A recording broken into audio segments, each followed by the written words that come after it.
O nosso convidado de hoje, para o quadro 3x4, é Benhur Chiconato. Ele é apresentador, professor, ex-técnico de basquete, agora é técnico de novo, né, Benhur? Voltei à luta. Voltou à luta. Já teve 5 títulos sul-brasileiros, 1 título internacional. Enfim, o apresentador e professor, acredito que todo mundo já conhece. Seja muito bem-vindo. Obrigado, Fabiana. Obrigado pela oportunidade, né? Em primeiro lugar, parabéns pelo programa. Obrigada. Você foi uma pessoa que nós conversamos muito na época que você estava iniciando, né? Que você queria se entregar para essa vida aí, né? E a gente percebe que você cresceu muito, né? E hoje tem um diferencial muito grande aí no trabalho que você faz. Que bom, obrigada, Benhur.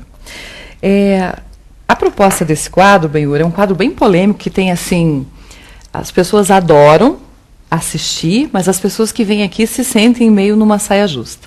Que por sinal está sendo copiado agora por vários programas diferentes. Aí eles mudam o nome, mas o quadro é o mesmo, é o 3x4 que começou aqui, no Fabiana por Elas. Que é para conhecer o perfil da pessoa. Quem é o Benhur? Não o Benhur apresentador, professor. Pode ser? Posso invadir a sua privacidade? Pode, não tem problema. Estamos à disposição. Tá bom. Quando o esporte apareceu na tua vida, Benhur? Desde sempre.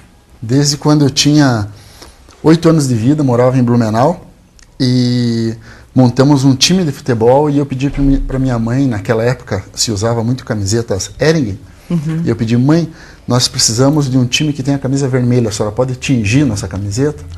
E naquela época eu já senti que eu tinha algum vínculo, né? Então aos 8 anos de idade eu me lembro como se fosse hoje.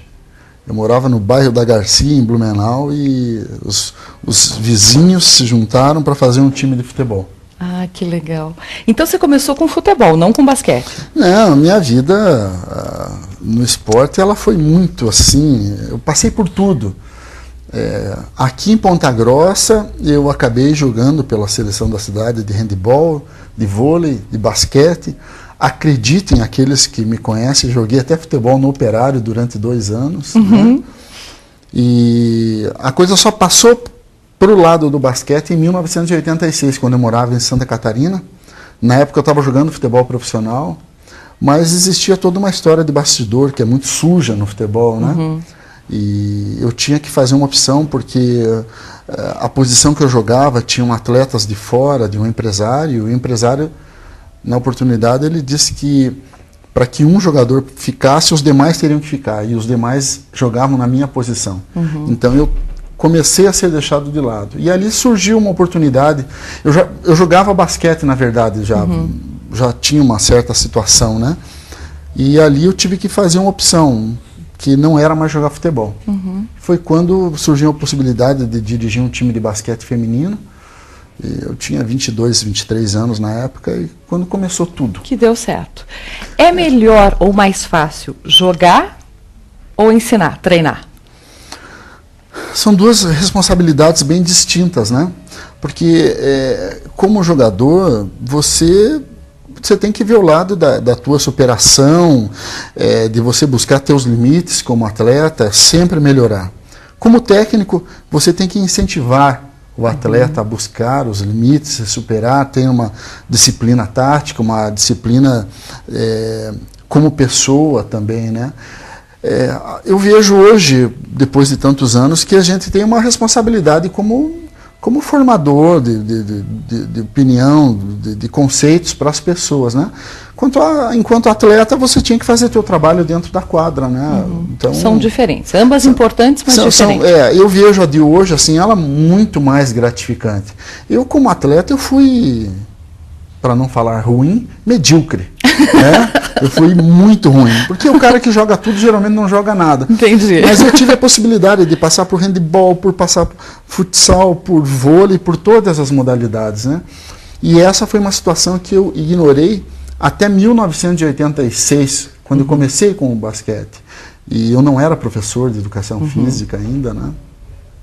Em 1989 eu coloquei um checkmate na minha vida. Eu falei, eu vou fazer vestibular para educação física. Eu já tinha abandonado 2 faculdades, uma de engenharia química e outra de desenho industrial. Tudo por causa do esporte. E eu falei, se eu não passar no vestibular, eu paro com tudo, vou voltar para Curitiba e vou tentar a minha vida em outra coisa. Daí passei no vestibular, na época tinha ainda prévia. Eu passei em primeiro lugar na prévia depois de 6 anos sem estudar, passei em quarto no vestibular. Tá certo que a concorrência era pequena, mas passei, né? Passou. Ficou como um título. Foi o desafio vencido. E a partir dali que eu realmente engrenei na área do esporte e educação física. Né? Benhur, o que se aprende com esporte que se leva para o resto da vida? O que eu sou hoje, eu devo muito ao esporte, né?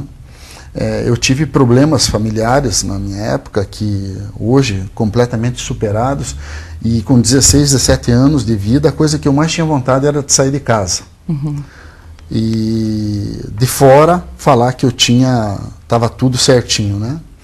De modo que, mesmo tendo uma grande atenção do meu pai e da minha mãe, que sempre me apoiaram muito, a minha mãe assistiu um jogo meu durante a minha adolescência, meu pai nunca me viu jogando. Eu não sei como é que eu me transformei numa pessoa ligada ao esporte até, mas isso aí, toda essa história aí me fez crescer bastante, adquirir determinados conceitos de vida. Então eu sou uma prova viva de que o esporte pode fazer bem para a pessoa, não que ele vai dar dinheiro, mas que ele pode te ajudar a ser um pouco mais gente, né? Tem muita gente que discute isso, qual que é a importância do esporte. Hoje em dia, nós temos uma competição muito grande, com televisão, com internet, com jogos eletrônicos. A nossa competição é muito grande, então eu sempre acho que o cara que vira atleta hoje, ele realmente é fera. Ele é uma pessoa diferente, sabe? Porque a criança, o adolescente, ele tem uma série de estímulos que levam ele a sair dessa área da atividade física, né? Particularmente, eu não quero que todo mundo, o mundo inteiro goste do esporte, mas entenda isso como uma grande ferramenta de crescimento, porque a partir do momento que você vai para uma aula de educação física, que você vai para um treinamento, você tem uma convivência social. Verdade. Você está sob regras, você está trabalhando sob regras. Disciplina. Você tem que ter essa disciplina e saber mais do que isso. Se você não tiver disciplina, você não vai ser nada. E isso acaba servindo para a vida da gente futura também. Você sempre pensar em ser melhor. Hoje em dia, sucesso, ele não vem assim, vamos rezar um pouquinho e ele vai cair aqui. Tem que ralar, tem que trabalhar muito. E eu falo hoje para as pessoas que estão começando na área de esporte, na área de educação física, eu digo, a receita é uma só, trabalhe para ser o melhor. Se você não for o melhor, você vai ser respeitado. Então isso que eu ia te perguntar, você falou trabalhe para ser o melhor. Vencer é o objetivo ou participar já é importante? Aí são ângulos diferentes. Por exemplo, eu tenho esse trabalho com o basquete sobre cadeira de rodas. É um trabalho de cumplicidade. Quando eu comecei a desenvolver esse trabalho, o meu patrocinador chegou para mim, o que vamos fazer? Eu quero inserção social. E eu falei assim, e ele perguntou, você acha que pode ter alguma coisa a mais? Eu falei, deixa eu conversar com os atletas antes. E daí eu perguntei para eles, o que vocês querem? Vocês querem ser competitivos ou vocês querem trabalho social? Daí eles, mas por quê? Se for social, eu vou trazer toalha xadrez, vou trazer frango, farofa, gasosa. E todo final de treino a gente senta, faz um piquenique. Que bonitos deficientes conseguiram fazer cesta. Agora, se vocês querem ser competitivos, se preparem, porque vocês vão se ferrar nas minhas mãos. É diferente. É muito diferente, entendeu? O joguinho, o futebol na rua, com dois tijolos de um lado, 2 tijolos de outro, ele é competitivo. Quem está nesta área, essa pessoa está sujeita a isso. O competitivo, o vencer ou perder, ele é inerente. Você precisa do adversário do outro lado. E é isso que eu procuro ensinar quem trabalha comigo. Quando você vencer, você tem que agradecer o seu adversário. Porque se você venceu, é porque tinha alguém do outro lado. Exatamente. Né? Então, o participar, ele é uma coisa assim muito, muito aberta. Você tem que saber tirar proveito das situações. Daí sim o participar e não vencer se torna uma coisa boa. Entendi. Mas não adianta você perder e não, vamos embora, ninguém fala sobre o assunto. Ou até mesmo você vencer, não, vamos embora, ninguém fala sobre o assunto.